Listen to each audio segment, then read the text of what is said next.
Êxodo capítulo 12, nós vamos ler do versículo 1 até o versículo 14. Achou aí? O subtítulo na minha Bíblia aqui está escrito A Páscoa, não sei o que está escrito na sua aí. A instituição da Páscoa, o meu está só a Páscoa. Vamos ler a Bíblia. Êxodo 12, de 1 a 14. O Senhor disse a Moisés e a Arão no Egito: este deverá ser o primeiro mês do ano para vocês. Digam a toda a comunidade de Israel que no 10º dia deste mês, todo homem deverá separar um cordeiro ou um cabrito para a sua família, um para cada casa. Se uma família for pequena demais para um animal inteiro, deve dividi-lo com seu vizinho mais próximo, conforme o número de pessoas e conforme o que cada um puder comer. O animal escolhido será macho, de 1 ano, sem defeito, e pode ser cordeiro ou cabrito. Guarde-no até o 14º dia do mês, quando toda a comunidade de Israel irá sacrificá-lo ao pôr do sol. Passem então um pouco do sangue nas laterais e nas vigas superiores das portas das casas nas quais vocês comerão o animal. Naquela mesma noite, comerão a carne assada no fogo, com ervas amargas e pão sem fermento. Não comam a carne crua nem cozida em água, mas assada no fogo, cabeça, pernas e vísceras. Não deixe sobrar nada até pela manhã. Caso isso aconteça, queime o que restar. Ao comerem, estejam prontos para sair, cinto no lugar, sandálias nos pés e cajado na mão. Comam apressadamente, esta é a Páscoa do Senhor.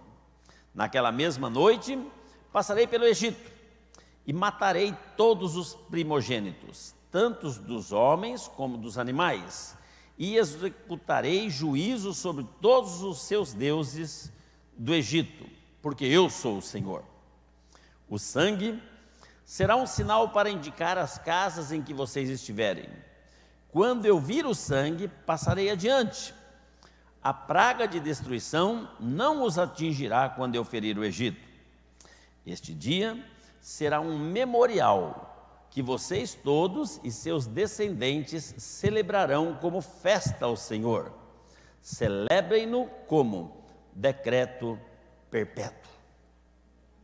Obrigado, Jesus, pela tua palavra que acabamos de ler. Pedimos agora que o Senhor fale aos nossos corações. Nós queremos a direção do teu Espírito Santo, Senhor, para que possamos compreender aquilo que o Senhor tem a nos dizer nesta noite. Por isso, Senhor, nós clamamos agora que o teu Espírito Santo esteja tocando o coração de cada pessoa que aqui chegou na tua casa nessa noite, de cada pessoa que nesse exato momento está parada, onde quer que seja, vendo este vídeo que está sendo transmitido ao vivo pelo YouTube, e que o inimigo não tenha acesso a ninguém que esteja aqui ou que esteja vendo à distância, mas que nós possamos estar realmente abertos para ouvir a tua voz. Eu peço no nome de Jesus Cristo. Amém, Jesus. A mesma noite de morte para os egípcios foi a noite de libertação para os hebreus. Para uns, o juízo, para outros, a salvação. A diferença entre o juízo e o livramento, entre a morte e a vida, a condenação e a salvação, foi uma: o sangue do Cordeiro. A Páscoa começa por aqui, irmãos, ó, a cruz. A cruz da vigília, que nós vamos aproveitar ela e vamos deixar aí, porque começou ali, ó, a morte do Cordeiro. Israel estava há 430 anos na escravidão, debaixo de chicotada, e quem esteve aqui na vigília pôde ver o que é um chicote, trabalhando para ganhar uma remuneração. Tem muitas pessoas que já não trabalham satisfeitos Imagina você trabalhar debaixo de chicote, sem remuneração nenhuma. E o povo de Deus estava nesta situação há 430 anos. Mas aí eles lembraram que eles tinham Deus. E eles começaram a clamar: Senhor, olha a nossa situação. Está difícil. Nós somos teu povo. Deus podia falar assim: quem mandou vocês ir para o Egito? Não fui eu, não. Vocês que foram lá porque vocês quiseram. Podia ou não podia? Mas a Bíblia fala que Deus se comoveu em ver tanto sofrimento do seu povo e levantou um grande libertador para ir lá resgatar o seu povo para a terra que ele já havia prometido quando ele tirou Abraão lá de Ur dos Caldeus, Canaã. Quando chegou lá, é óbvio que Faraó não queria libertar o povo. Ele tinha lá 600 mil homens, aproximadamente 2 milhões ou 2 milhões, é 2 milhões ou 2 milhões? 2 milhões de pessoas como escravos, que trabalhavam sem ganhar nada. Ele não queria,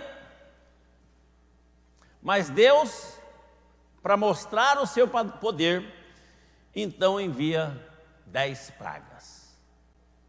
Irmãos, se eu fosse Faraó, na primeira eu já liberava água e sangue.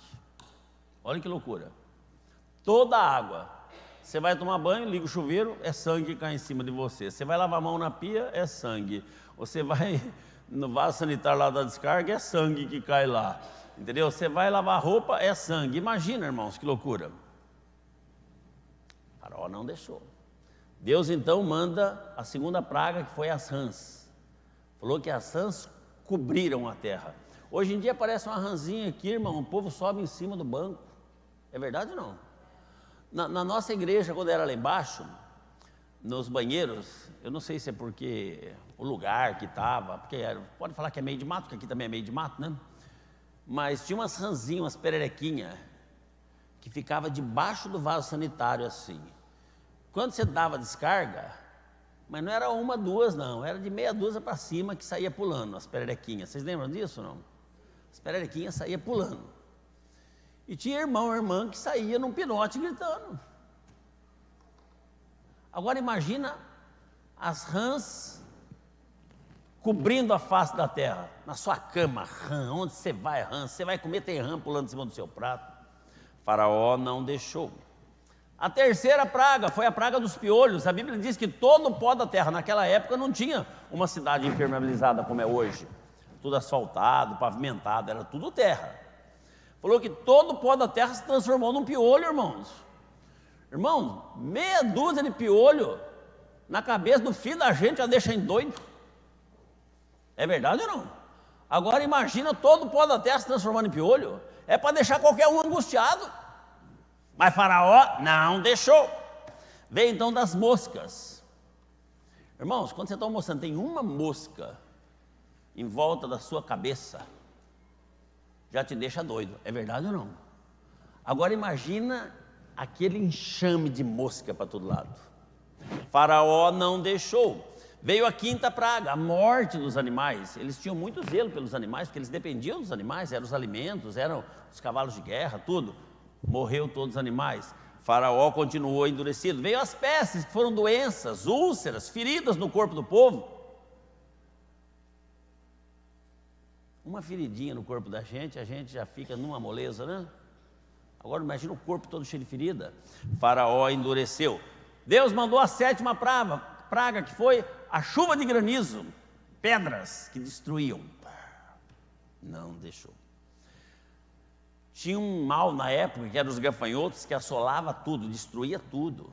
Foi a oitava praga. Gafanhoto invadiu. A nona praga foi a da escuridão, trevas. Não ficava luz acesa. E mesmo que acendia, ela apagava, porque ninguém conseguia enxergar um palmo na frente do nariz.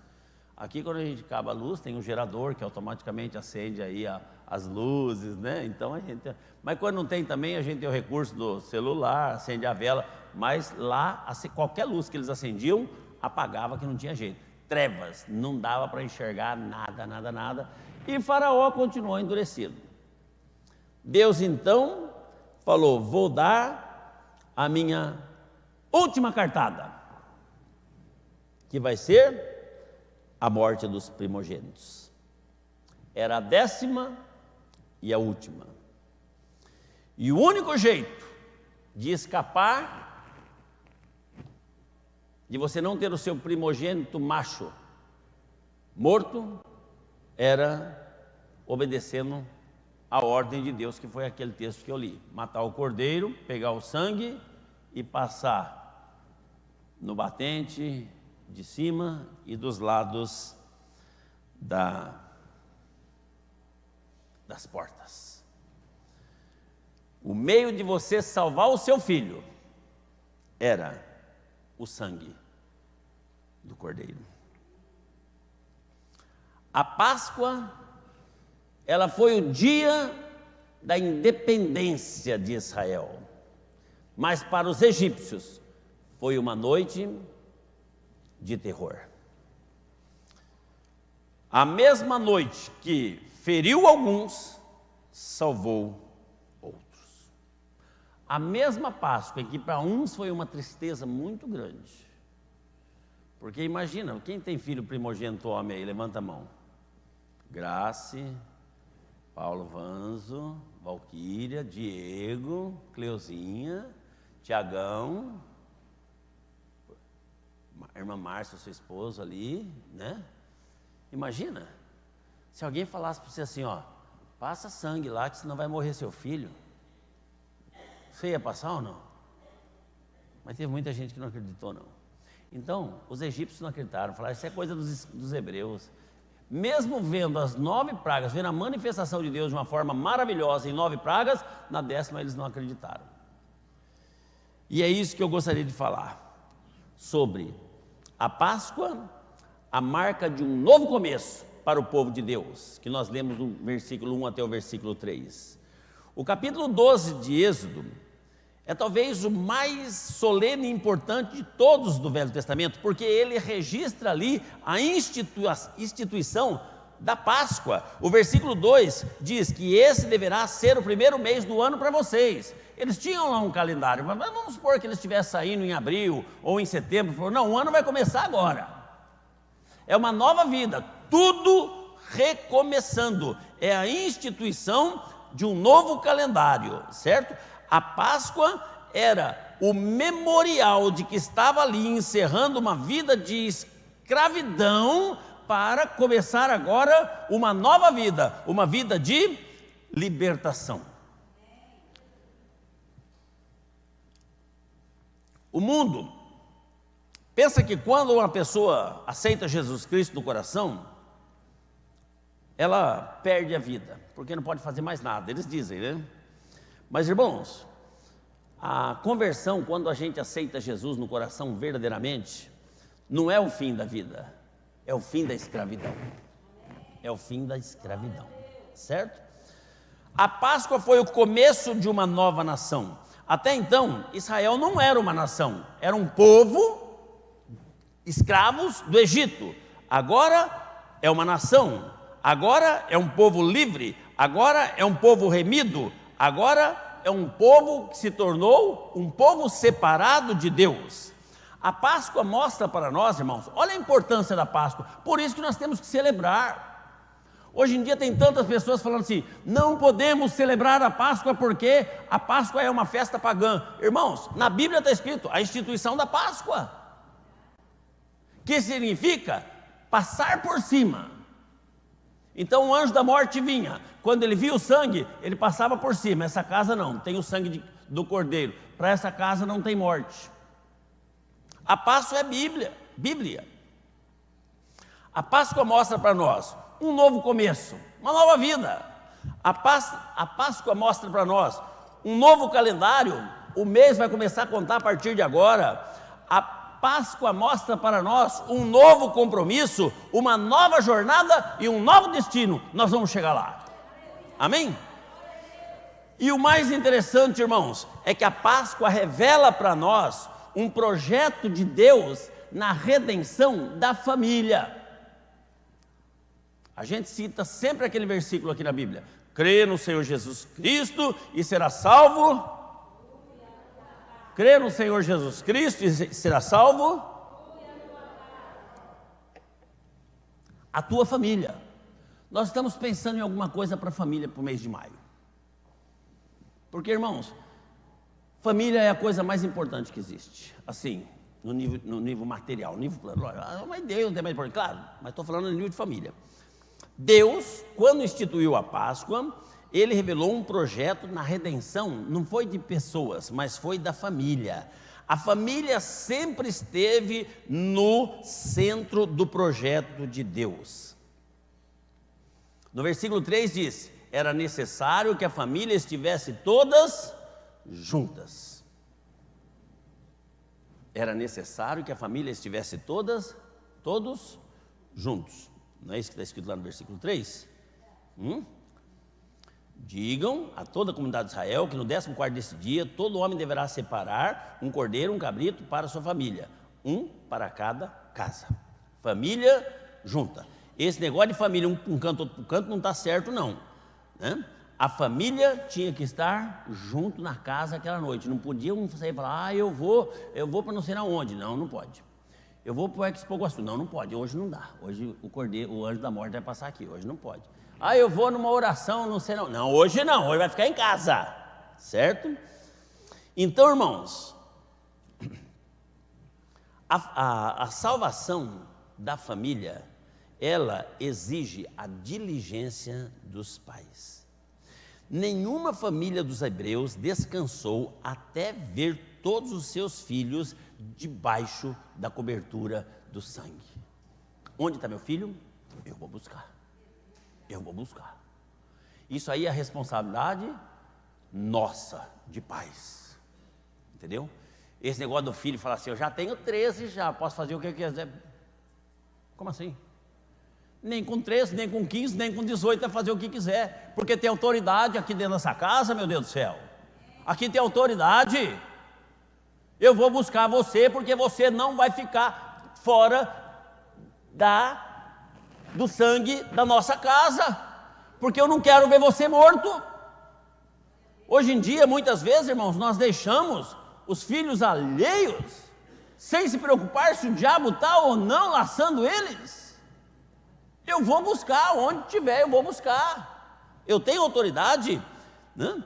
A salvação da família exige, irmãos, de uma confiança absoluta na palavra de Deus.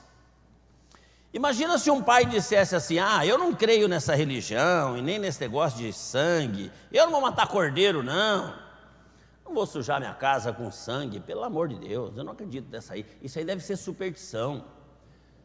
Se uma pessoa tivesse feito isso, irmãos, o que ia acontecer?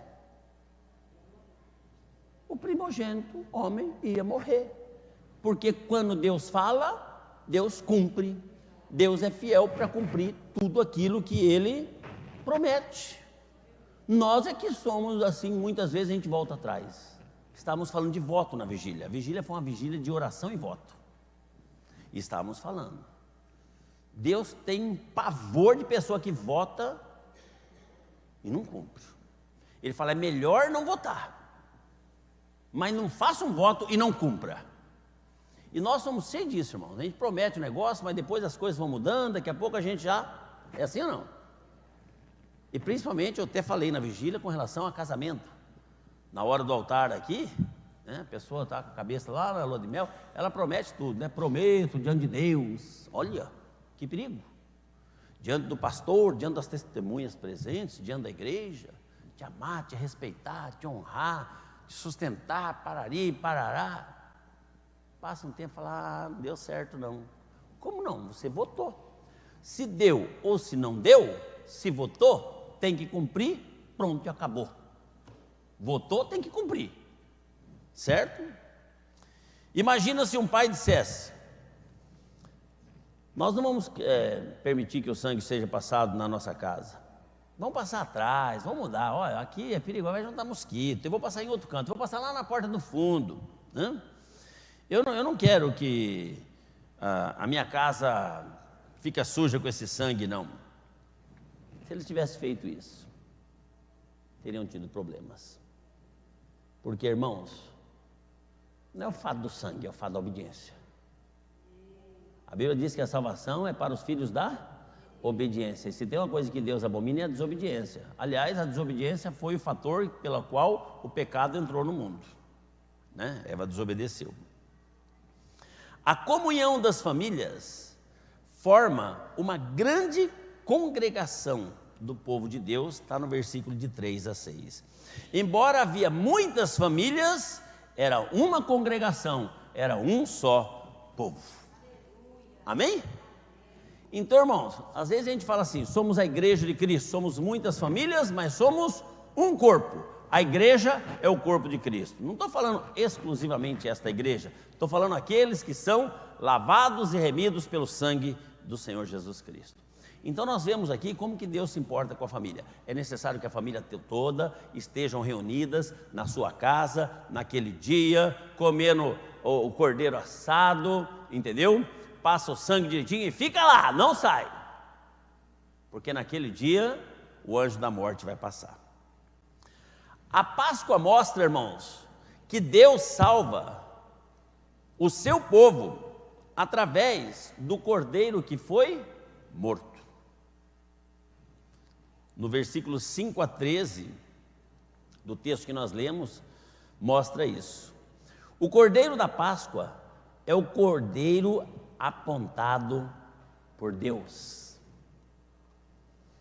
A pergunta de Isaac e Abraão, quando Abraão estava levando o filho dele lá para o monte para o sacrifício, que ele perguntou: onde está o cordeiro? João Batista responde em João capítulo 1, versículo 29, quando ele viu Jesus chegando: eis aqui o Cordeiro de Deus que tira o pecado do mundo. O Cordeiro, o sangue precioso hoje, é este Cordeiro de Deus, né? Filipe diz para eunuco que vinha lendo em Isaías 53, quando ele estava lá no caminho que ele batizou lá o eunuco, né? Que Jesus era o Cordeiro de Deus. Paulo disse para a igreja de Corinto que Cristo é o Cordeiro de Deus, é o Cordeiro Pascal, em 1 Coríntios 5:7. E Pedro diz que fomos remidos pelo precioso sangue, como de cordeiro sem defeito, sem mácula, o sangue de Cristo, em 1 Pedro 1, 18 e 20. João, quando foi arrebatado nos céus, Jesus lhe é apresentado como o cordeiro que foi morto, mas está vivo pelos séculos dos séculos, amém? Apocalipse 5:6. Então, irmãos, Jesus é o cordeiro suficiente para o mundo inteiro. Não precisa um cordeiro mais para cada um, está escrito lá em João 1:29. Jesus é o cordeiro suficiente para o mundo inteiro. O cordeiro da Páscoa tinha que ser um cordeiro como? Que ele falou lá, macho, sem defeito e perfeito. Jesus é o cordeiro perfeito. A Bíblia diz que ele não conheceu pecado, 2 Coríntios 5:21, e que ele não cometeu pecado, e dolo nenhum se achou em sua boca, 1 Pedro 2:22. E ele se manifestou para tirar os pecados, e nele não existiu pecados, 1 João 3:5. Até o seu traidor disse que ele era inocente. O cordeiro da Páscoa é aquele cordeiro que tinha que ser morto. Não foi a vida, nem o exemplo e nem a presença do cordeiro na família que os livrou da morte, mas foi o cordeiro morto. A morte de Cristo nos trouxe a salvação. A Bíblia diz em Hebreus capítulo 9, versículo 22, que sem derramamento de sangue não há remissão de pecados. Algumas pessoas dizem que admiram a vida, o exemplo e tudo mais de Jesus, e a gente tem que admirar também, né? Mas foi a morte de Jesus Cristo que nos trouxe a salvação. A Bíblia diz em Mateus 20, 28 que ele veio para dar a sua vida em resgate de muitos. Jesus foi o nosso substituto. Ele morreu no nosso lugar. A sua morte foi substitutiva. Isso aí nós estudamos na escola bíblica dominical esses dias atrás. Ele morreu a nossa morte. Deus fez cair sobre ele a iniquidade de todos nós. O inocente morreu pelo culpado. O cordeiro da Páscoa é o cordeiro do sangue aplicado. Não basta saber que o cordeiro foi morto. Não é também o sangue do cordeiro que livra do juízo, mas o sangue do cordeiro aplicado. O que é isso, irmãos? O versículo 13 diz assim: quando eu vir o sangue aplicado, passarei por sobre vós. Esse sangue tem que estar aplicado, ele tem que ter um efeito na sua vida. Porque é o sangue de Jesus Cristo que nos purifica de todo pecado. Então não adianta você saber que o sangue livra, mas ele vai te livrar se você permitir que ele seja aplicado na sua vida. Se você permitir, se você confessar o seu pecado e deixar que este sangue seja aplicado na sua vida, você vai ter os seus pecados perdoados. O sangue de Jesus, irmãos, o sangue do Cordeiro é o sinal da distinção. Só existiam duas categorias de pessoas: as que pertenciam à casa onde tinha o sangue aspergido nos umbrais das portas e as que não tinham o sangue. E hoje é a mesma coisa, irmãos. Só existe duas categorias de pessoas no mundo: as que pertencem à igreja, comprados pelo sangue da redenção, e aqueles que ainda estão debaixo do pecado, que não acreditam nessa história, né? O sangue, irmãos, é sinal de salvação. Os filhos de Jacó, eles não eram melhores, nem mais hábeis, nem mais santos, nem mais justos. O povo de Israel, o que distinguia eles dos demais era o sangue do cordeiro aplicado. O sangue, irmãos, é sinal de segurança. O centro do cristianismo é a cruz, e o significado da cruz é a substituição. Cristo morreu por nós, ele carregou os nossos pecados em seu próprio corpo. O cordeiro da Páscoa, irmãos, olha por que nós temos que celebrar. Olha quantos motivos nós temos para celebrar. O culto da Páscoa tinha que ser um culto de celebração. Jesus ressuscitou, né? Aqui o povo renasceu. Eles estavam escravos e agora eles estavam livres, completamente livres. Aqueles que são salvos pelo sangue do Cordeiro se alimentaram do Cordeiro. Deus falou assim: vocês matam o Cordeiro, passa o sangue na porta, assam o Cordeiro e comam o Cordeiro. Irmãos, e hoje o que a gente faz? Jesus é o pão vivo do céu, e ele falou: quem não comer da minha carne e não beber do meu sangue, não tem parte comigo, e muito menos a vida eterna. Olha que comparação bacana, irmãos, da Páscoa com Cristo. O cordeiro tinha que ser assado no fogo. O nosso cordeiro morreu na cruz. A Bíblia diz que eles tinham que tomar com ervas amargas. As ervas amargas falam do sofrimento que deixaram no Egito, porque era muito sofrimento, irmãos. Conforme eu falei no começo da mensagem, você trabalhar motivado por um salário ou pelos benefícios, muitas vezes a gente já vai trabalhar meio desanimado, né? Agora imagina trabalhar debaixo de chicote o dia inteiro. Então as ervas amargas, quando eles estavam tomando, representavam que eles estariam deixando aquele sofrimento. E o pão sem fermento, irmãos, que eles deveriam comer, o fermento, a gente sabe na Bíblia, que é o símbolo da impureza e do pecado oculto. Em Mateus 16, 6 a 12, diz que o fermento é o falso ensino. Em Lucas 12, 1, diz que o fermento é a hipocrisia. e em 1 Coríntios 5, 6 e 8, que é de uma vida pecaminosa. A maneira de participar da refeição. A Páscoa precisa ser comida rapidamente, porque ia comer à noite e no dia seguinte ia ganhar a liberdade. É hora de sair do Egito, é hora de estar pronto para marchar. Lombos cingidos, sandálias nos pés, cajado na mão. Deus, o que Deus quer dizer com isso, irmãos? Que você tem que ter pressa de sair do Egito. Tem gente que fala assim, não, eu vou curtir um pouquinho mais o mundo. Não, eu vou curtir mais minha juventude. Não, Deus tem pressa. Tudo que tinha que acontecer com você no Egito, já aconteceu. Agora é hora de você arrumar suas coisas, cair das garras de Satanás e entrar numa vida nova com Cristo. Faraó quis segurar o povo. Ele disse para Moisés, durante os diálogos que tivemos, não, fala para o povo servir a seu Deus aqui no Egito mesmo, que a gente deixa. Ele falou também, não, então faz o seguinte, vai no deserto, mas fica pertinho aqui. Ele falou assim, não, então pode ir todo mundo, mas segura os jovens aqui. Teve uma hora que ele falou assim, não, pode ir todo mundo então, mas deixa os rebanhos aqui. Mas Moisés não negociou, nem um instante. Irmãos, o diabo muitas vezes tenta negociar. Eu deixo você ir para a igreja, mas continue com esse cigarrinho. Eu deixo você ir para a igreja, mas continue com essa cervejinha. Eu deixo você ir para a igreja, mas continue com essa vida irregular que você leva. Eu deixo você ir para a igreja, mas continue com os seus relacionamentos ilícitos. Não tem problema nenhum, eu deixo. Mas o que Moisés respondeu, irmãos?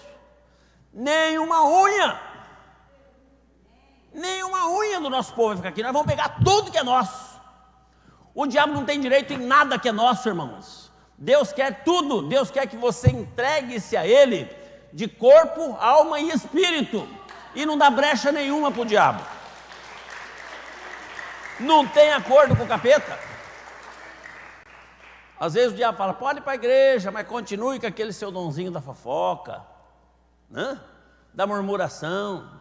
Não, nada. Não quero papo com o capeta, eu quero minha vida com Deus, eu quero uma nova vida, é vida nova, eu e minha família, é um ano novo, são dias novos, experiências novas, são coisas diferentes, eu quero é Deus. Irmãos, a Páscoa, no último versículo que nós lemos, diz que é um memorial que deveria ser perpetuado a fim de que as novas gerações viessem a conhecer a salvação de Deus. Por que Deus instituiu a festa da Páscoa para o povo hebreu e falou assim, vocês têm que celebrar, todo ano celebra a festa, para que, e contem para os seus familiares, e conte para todo mundo, fique contando, para que eles não viessem esquecer o que aconteceu. Irmãos, hoje é a mesma coisa. Deus quer que a gente celebre a nossa salvação. Nós temos uma vez por ano aqui na nossa igreja, é em novembro que acontece, o culto de ação de graças. Neste culto, nós damos a oportunidade para você trazer a pessoa que te apresentou Jesus. Neste culto, nós damos a oportunidade para você trazer a pessoa que te falou de Jesus, ou que te trouxe para a igreja, para que você possa agradecê-la e expressar a sua gratidão, o seu amor. E eu sempre digo, pode até dar um presente, um chocolate, alguma coisa. E isso a gente deve fazer com frequência, irmãos, porque tem muita gente que vai testemunhar muitas vezes e nem lembra quem que trouxe para Jesus, quando aceitou Jesus, como foi a experiência, por que esqueceu? Porque não fica falando. Por isso que nós somos testemunhas, nós temos que ficar falando constantemente. Quanto mais você fala da sua experiência com Deus, mais isso vai ficar gravado na sua mente, inclusive os detalhes. Amém? A celebração da Páscoa foi instituída por Deus, porque era um plano para manter viva a memória do povo, a história da redenção daquele povo. Jesus Cristo, irmãos, é o nosso êxodo. Jesus Cristo é o nosso alimento, e nós somos responsáveis para instituir ou instruir a nova geração a conhecer a Deus, a amar a Deus e se alegrar em Deus pelos seus poderosos feitos. Nós temos essa responsabilidade. Irmãos, nós precisamos celebrar a Páscoa com santidade. O fermento é um símbolo do pecado oculto.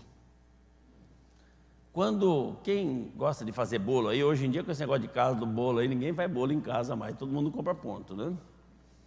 Mas para quem gosta de fazer bolo em casa ainda, sabe que o fermento é a farinha podre. Se você não sabia, fique sabendo agora. É a farinha azeda, a pessoa deixa a farinha azedar, aquilo é o fermento. E você não precisa pôr muito não, é um pouquinho na massa e toda a massa se expande. É assim ou não? Ele trabalha em silêncio, mas se espalha rapidamente. Ele cresce, ele incha e ele se infiltra em toda a massa. Assim é o fermento, assim é o pecado. É rapidinho, irmãos, se infiltra, ó. Irmãos, 1 Coríntios 5, 7, 8 diz assim: lançai fora o velho fermento, para que sejais nova massa, como sois de fato, sem fermento. Pois também Cristo, nosso Cordeiro Pascal, olha aqui, falando mais uma vez, Cristo é o nosso Cordeiro Pascal, foi imolado, por isso celebramos a festa, não com o velho fermento, nem com o fermento da maldade, da malícia, mas sim com os asmos da sinceridade e da verdade. A nossa Páscoa tem que ser celebrado com pão sem fermento, sem maldade, sem pecado, sem inveja. Irmãos, e a gente sabe muito bem o que é pecado e o que não é. Pecado é tudo aquilo que entristece a Deus. E se você quiser saber um pouquinho mais sobre isso, é só ler lá em Gálatas capítulo 5, que está lá as obras da carne, né? Ira, inimizade, rancor, bebedice, e vai por aí afora, certo? Então a Páscoa, irmãos, tem que ser celebrada em santidade.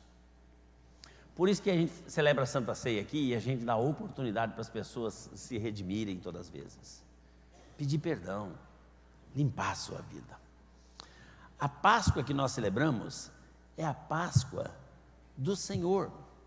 17 vezes Deus é mencionado em Êxodo capítulo 12. Ele é o centro da história da nossa redenção. Deus revelou o seu poder, dando continuidade naquele capítulo 14 de Êxodo que nós lemos, né? O 12, se não me falha a memória, foi 12. Nós vamos ver que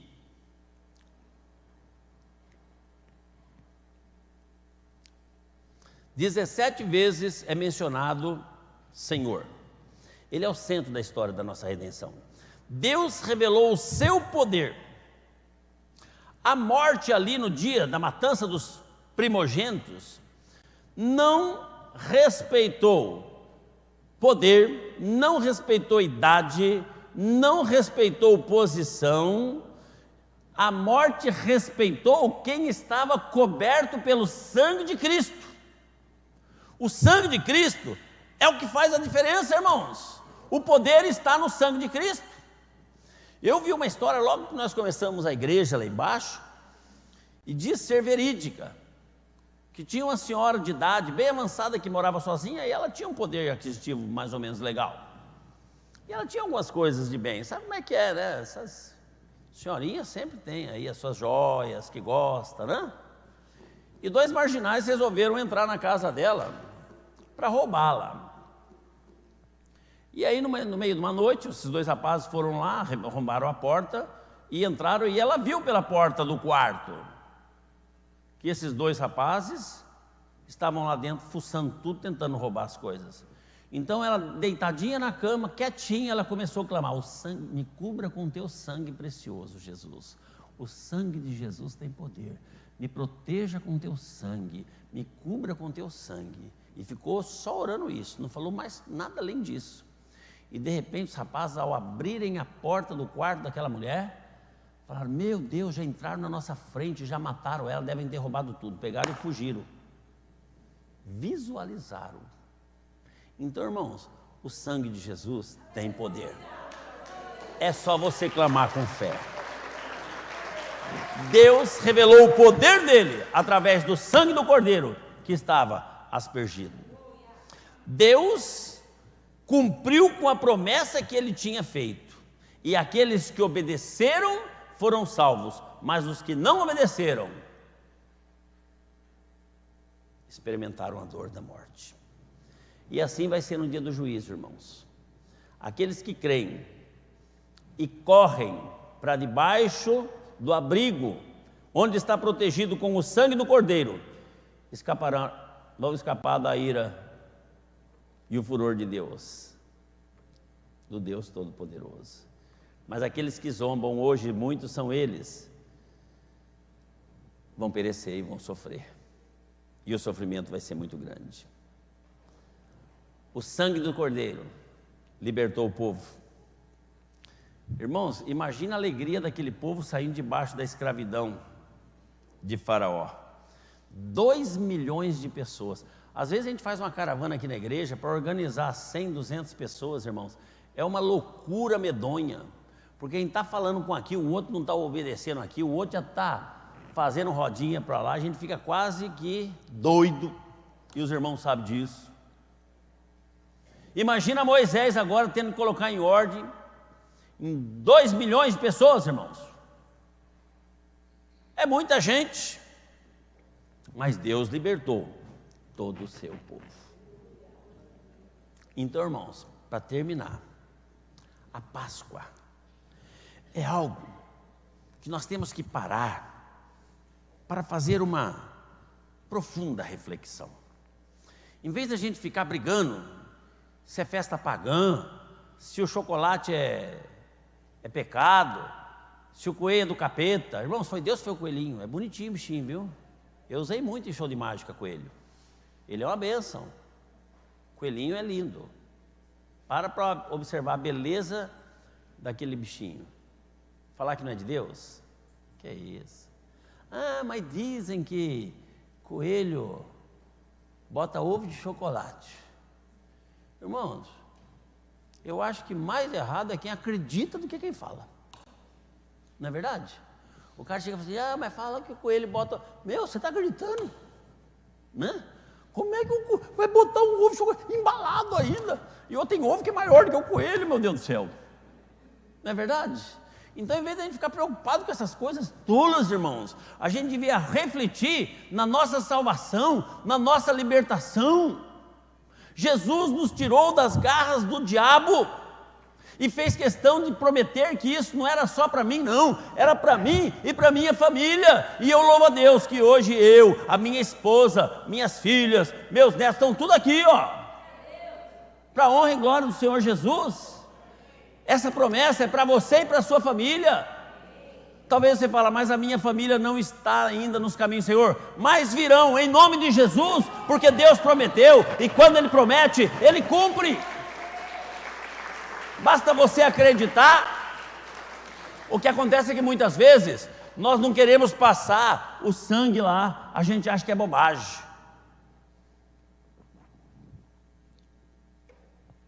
Às vezes, talvez façamos aqui em maio uma campanha para a salvação da família. A pessoa fala assim: eu não vou participar não, que eu já participei de várias. Então não vou participar não, eu já participei de várias, não funcionou. Mas e se é nessa daqui que Deus tem a resposta para você? E se é nessa daqui? Então, irmãos, a Páscoa é uma festa, é uma celebração para nós entendermos que nós fomos salvos e libertos das garras do diabo. E é uma festa onde que nós temos que ter em mente que é a nossa responsabilidade passar isso para as demais pessoas que precisam de uma libertação. A Páscoa, ela deve nos levar a uma adoração ao Senhor. Por isso que amanhã nós vamos estar aqui na igreja desde as 7 da manhã. E nós vamos adorar, e nós vamos celebrar e agradecer a Deus. Porque, irmãos, presta atenção, vou terminar. Deus, com todo o seu poder, quando o homem começou a dar dor de cabeça, que dá até hoje, né? O ser humano dá uma dor de cabeça para Deus. A prova é que ele perdeu a cabeça um monte de vezes já. No dilúvio ele matou todo mundo, né? Sodoma e Gomorra, o próprio povo que foi liberto do Egito reclamou tanto que ele falou assim: olha, sua descendência entra, mas vocês não entram não. Entrou 2 só, Josué e Caleb. Deus podia falar assim: vou acabar, eu vou mandar como é que chama esses negócios que fica voando? É meteorito? Como é que é? Meteorito? Como é que é? Meteoro? Como é que é? É meteoro que chama? Eu vou pegar um meteoro que tem mais ou menos o mesmo tamanho da Terra e vou escapar lá de uma estrela, que eu vi no rádio essa semana, que a luz da estrela demora, parece, não sei quantos 1000 anos para chegar aqui. Depois que ela sai de lá, para você ver o tamanho da distância que está a estrela aqui. Deus podia ver, eu vou pegar uma estrela aqui, vou arrancar uma ponta e vou mirar em direção da Terra, entendeu? E vou mandar. E aí, irmãos, a hora que trombasse, já pensou uma Terra do tamanho da nossa trombando numa velocidade dessa daqui, nós não ia sobrar nem para contar a história. Acabar com isso aqui. Mas ele fez isso? Não. Ele amou o mundo de uma tal maneira, ele te amou de uma tal maneira, que ele falou: fiz com tanto carinho, é a única obra que eu fiz com a minha própria mão, que eu caprichei. A Bíblia diz que Deus capricha quando está nos fazendo, lá no Salmo 139, né? Ele faz ossinho por ossinho, ó. E ali ele coloca músculo, né? Carne, pele. E ele fez você tão bonitinho, ele te ama tanto. Por isso que ele não destrói, porque ele te ama. Te ama. E quando ele viu que nós não tínhamos condição de viver eternamente junto com ele, ele veio aqui para nos arrancar das garras do diabo. E deu a vida dele na cruz do Calvário. Morreu e ressuscitou triunfantemente para provar que ele tem poder sobre a morte. A morte não o deteve. Ele venceu a morte. E ele fez isso para nos livrar da morte. Tudo que ele quer hoje é que você obedeça, celebre, conte e obedeça. Se tiver que passar o sangue lá, vamos passar.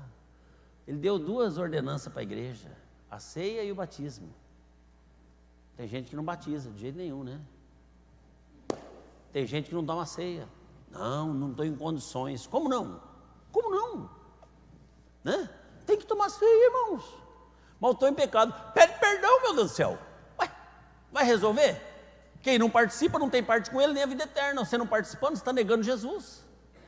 Então, às vezes, a gente tem dificuldade de obedecer nas pequeninas coisas. Nas pequeninas coisas. Ah, mas tem que ser maior de idade, ser membro da igreja, batizado. Não tem nada disso escrito na Bíblia. Está escrito que você tem que ter uma vida limpa e uma consciência, e aí participar. Jesus não veio só para aqueles que são membros da igreja, maior de idade, né? E já são casados, não. Jesus veio para todos. Ele veio aqui, se fez homem, pagou o preço, morreu, sofreu, hein? Sofreu, que na vigília que nós tivemos aqui, a gente pôde participar um pouquinho do sofrimento de Cristo, mas ressuscitou. E hoje ele está aqui falando: vamos celebrar a Páscoa, vamos celebrar. Mas a Páscoa tem que ser celebrado como? Com santidade de vida, com pães sem fermento, comendo o cordeiro que doou o sangue, comendo o pão vivo. Pão vivo, tem a música do pão vivo do Voz da Verdade, né? E com as ervas amargas, para nos lembrar como era triste a vida de pecado. Você que veio do pecado, você sabe disso, como é que era a sua vida. Então, é para você lembrar. E agora, celebrar. Vamos ficar em pé. Vamos orar. Graças a Deus. Fique em pé, baixe sua cabeça, feche seus olhos e vamos orar.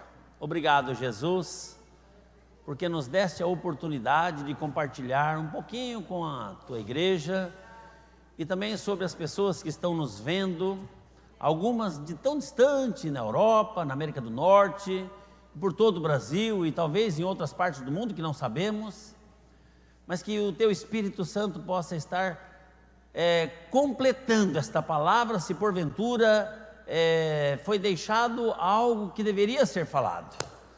Que o Senhor possa estar completando a obra nos corações e que nós possamos ter consciência de que a Páscoa é uma celebração instituída por Ti para nós celebrarmos a nossa salvação, a nossa libertação das garras do pecado. Muito obrigado, Jesus. Nós te louvamos de todo o coração por essa noite tão agradável na tua casa e leva-nos de volta para os nossos lares agora, debaixo da tua graça, da tua paz, e que amanhã possamos passar o dia todinho na tua casa, celebrando esta celebração fantástica que é a Páscoa, a nossa salvação. Nós oramos no nome de Jesus Cristo. Amém, Senhor. Graças a Deus. Pode aplaudir ao Senhor.